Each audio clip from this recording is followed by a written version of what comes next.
Truth or fact? Can you get a job after 50 years old? My name is Betty, and in this season of my life, I'm focusing on work. Anything to do with work is where my focus is. And so today I want to tell you about someone I met a couple of years ago. And a lovely person, when she came to me, she had worked for a while, but then the job had come to an end. And so she had tried to make things work, but then there was some struggles here and there.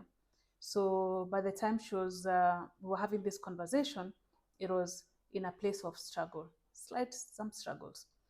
Now, she told me that she was finding it hard to find a job, and the reason she was finding it hard is because people were telling her she's over 50, overqualified, and over 50. And so that thing kept on ringing in her mind. And one day she actually brought me some statistics. And the statistics showed, the unemployment rate. I can't remember where the statistics are from, but it is like from one of those reliable sources. It showed the unemployment rates um, in the country, in different regions. And then it also showed, the unlikelihood for people who are older to even get work. And so she was like, see, this is what's going on. And, I had a moment to think through what she was telling me. And I knew, what this was all about, because you can always feel where someone else is at. And I only asked her one question. The things you're telling me, is that the truth or is that a fact? And for a moment, she wondered what I was talking about, because we are discussing statistics and we're discussing her lack of getting an opportunity to go back to work. And I just said, we are on track. So just keep up with me. And so I asked her the statistics she gave me, whether they were the truth or fact. And for a moment, she was like, what's the difference anyway? These two things are the same. I said, there is a difference.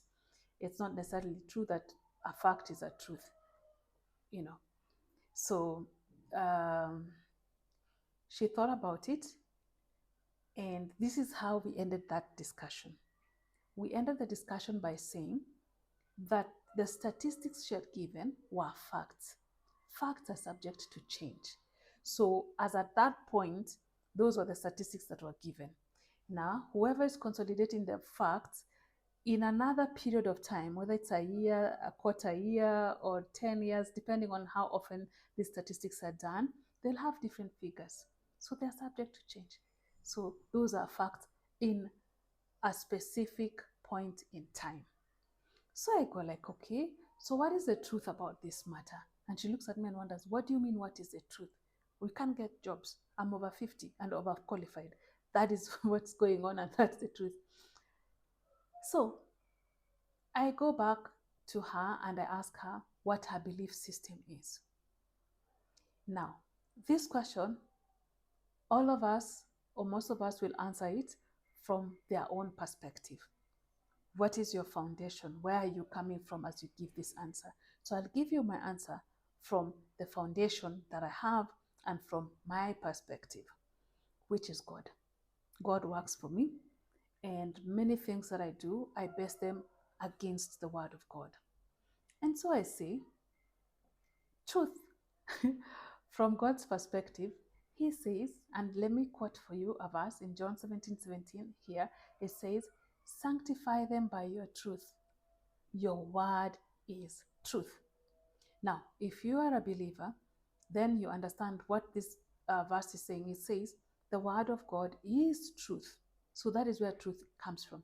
And God says in another place that he's not a man that he should lie, that his word will do whatever he says it will do, and it never changes.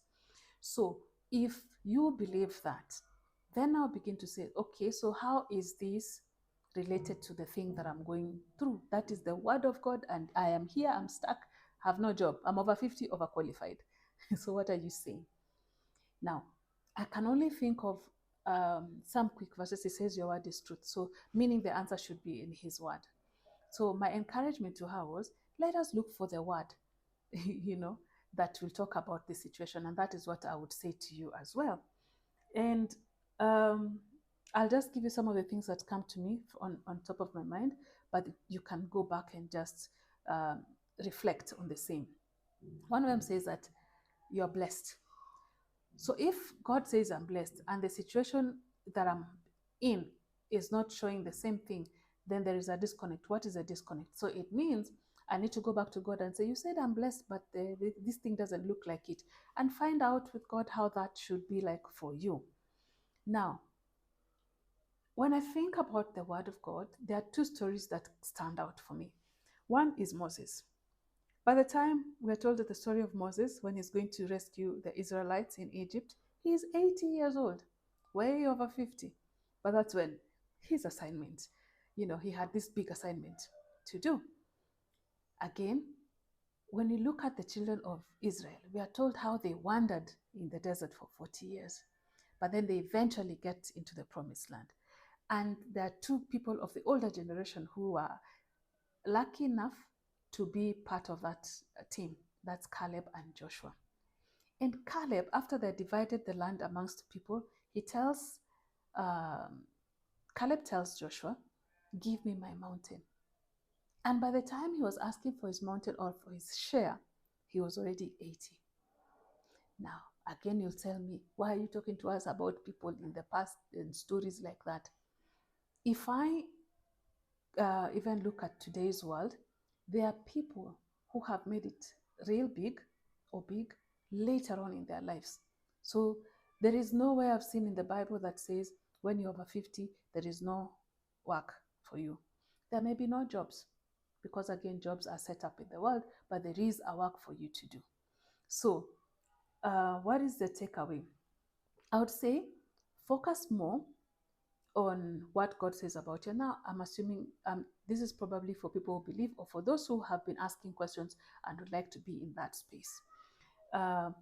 Follow what He says and see what that holds for you. Otherwise, there is also those things that come to you naturally that you're able to do. And if you're 50 and above, and this could also be anyone even below 50, there are things that you're good at. What are those things that you're good at? What do you hear within yourself saying you should do in as far as the skills or the gifts that you have? Sometimes they'll be useful in a job setup, the way we know it, formal employment. And sometimes you might just be taken on a nice wild ride, that will have you solve people's issues or concerns or come up with new inventions with that skill or gift that you truly have. So I hope this inspires at least one of you to go out there and rethink and walk out with confidence that there is truly something out there for you. Do not lose hope. We are here to make sure that we live a life of freedom, growth, and fulfillment in our lives, and work as a lifestyle, not a one-off, as a lifestyle. So till then, have a wonderful morning, afternoon, and evening. Betty here.